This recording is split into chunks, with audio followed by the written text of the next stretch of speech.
ભાવનગર શહેરમાં જિલ્લા પંચાયત ખાતે 26મી જાન્યુઆરીના દિવસે પ્રજાસત્તાક પર્વની ઉજવણી કરવામાં આવી હતી। ભાવનગર જિલ્લા પંચાયતમાં પણ ધ્વજવંદન કરીને પ્રજાસત્તાક પર્વની ઉજવણી કરાઈ હતી। આ પ્રસંગે જિલ્લા પંચાયતના પદાધિકારીઓ, કર્મચારીઓ, અધિકારીઓ વગેરે ઉપસ્થિત રહ્યા હતા। પ્રજાસત્તાક પર્વની વિધિવત રીતે ઉજવણી કરાઈ હતી।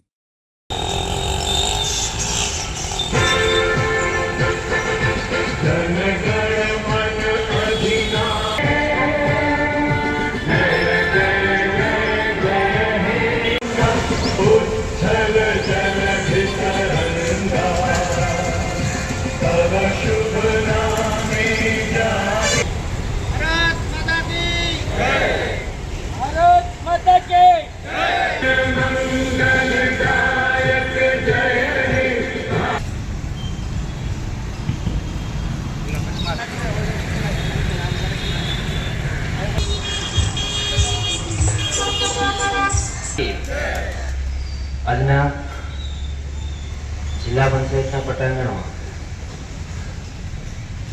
26મી જાન્યુઆરી અંતર્ગત ધ્વજવંદન કાર્યક્રમમાં આપણી વચ્ચે ઉપસ્થિત આપણા નાયબ જિલ્લા વિકાસ અધિકારી શ્રી